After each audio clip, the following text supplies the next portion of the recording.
нафароне ки аз дарди сутунмуҳра ва дарди буғунҳо ё бемориҳои занона ва мардона ё бемориҳои ҷигар азият мекашанд, пас ба доктор Анвар муроҷиат намоед. Доктор Анвар дар Федератсияи Россия шаҳри Екатеринбург кор ва фаъолият мекунад. Табобат бо доруҳои гиёҳӣ арзон ва дастрас мебошад. Ба рақамҳои рӯи экран ё ба инстаграми доктор муроҷиат кунед.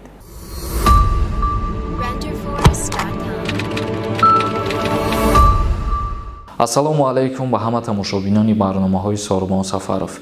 Мо имрӯз дар як мавзӯи муҳим суҳбат мекунем ки бисёри нафаро дар ҳамин мавзӯъ ба мо савол пешниҳод мекунанд оиди қимат шидани нархи билет аз Тоҷикистон ба Россия.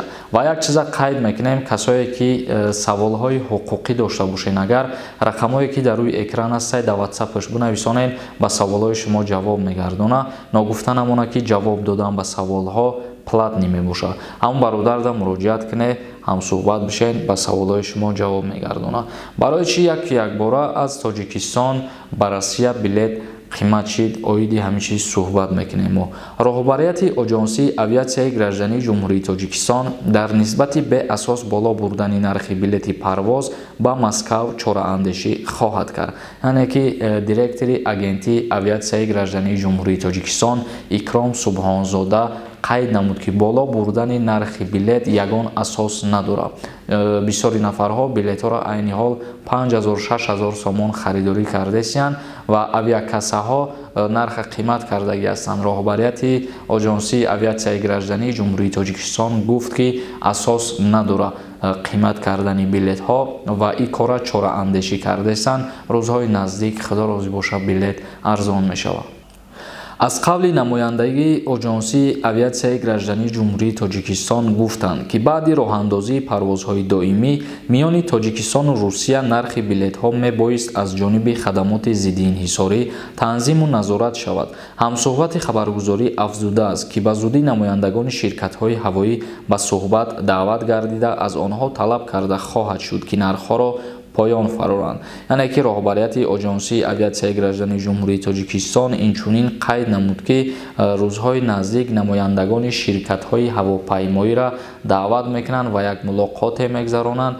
ба ӯҳо пешниҳод мекунанд ки нарху навои билет арзон карда шавад. дорухонаи шифофармо доруҳои босифат ва арзонро ба шумо пешниҳод менамояд. Эпимедиумная паста барои хунукиҳои бадан, равғани гули садбарг барои дарди сар, дарди дил ва гардиши хунро хуб кардан ва инчунин доруҳо барои зиёд кардани риш ва зиёд кардани вазни шумо ё кам кардани вазни шумо ва равғани сиёҳдона барои ҳама намуди дардҳо. ҳатман аз номи канали юристиҷай муроҷиат кунед. ширкати шифо доруҳои арзон ва босифат. хеле ки медонед моҳҳои октябр, ноябр, декабр нархи билет ай Тоҷикистон ба Россия тақрибан аз 2800 сомон то 4000 сомона дар бар мегирифт, вобаста аз шаҳрҳое ки мардум сафар мекарданд. вале аз моҳи январ шурӯъ кардан нархи билет якбора аз 5000 то 6000 сомона дар бар мегирад. умед дорем ки рӯзҳои наздик нарху навои билетҳо арзон мешаванд аз Тоҷикистон ба Россия ва аз Россия ба Ҷумҳурии Тоҷикистон боша ба мисли пештара билетҳо арзон ҳастанд.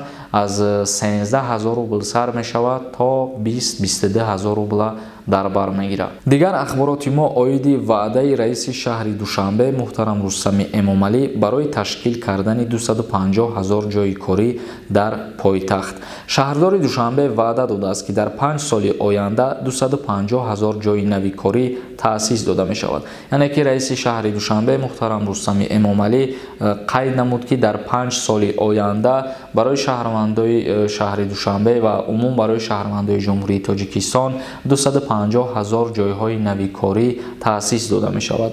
Рустами Эмомалӣ раиси шаҳри Душанбе зимни натиҷагирӣ аз фаъолияти мақомоти шаҳр дар соли 2021 гуфт: нақша дорем ки дар 5 соли оянда шумораи ҷойҳои кориро зиёд намоем. вай таъкид кард ки то соли 2026 яъне то ҷашни 35-солагии истиқлолияти давлатӣ корҳои ободониву созандагӣ дар тамоми кишвар вусъат дода мешавад. Рустами Эмомалӣ ба муовини якум ва муовинони раиси шаҳр дастур дод ки якҷо бо сохторҳои дахлдор дар муддати 2 моҳ барномаи рӯҳдодҳои 35-солагии истиқлолияти давлатиро бо баррасии ҳамаҷониба, захираву имконияти мавҷуда ҷалби соҳибкорон ва шахсони ташаббускору эҳсонкор таҳия карда барои тасдиқ ва иҷро пешниҳод намоянд.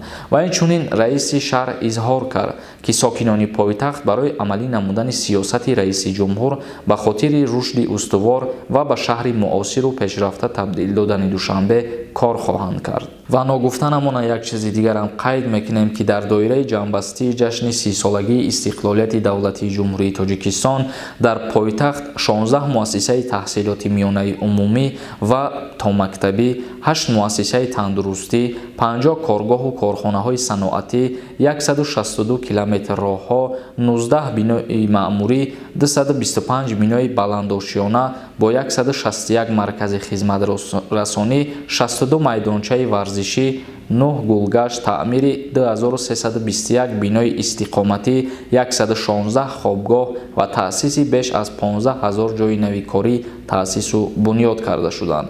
яъне ки дар 30-солагии истиқлолияти ҷумҳурии Тоҷикистон ҷойҳое ки мо номбар кардем, чизҳое ки мо шумор гирифтем, ана ҳамин қадар чизҳо таъсис дода ва ба истифода дода шуданд ва то 35-солагии истиқлолияти давлати ҷумҳурии Тоҷикистон худованд розӣ бошад, боз ободиҳо ва бунёдкориҳо идома доранд ва ҷойҳои корӣ зиёд шидан мегиранд рӯз то рӯз.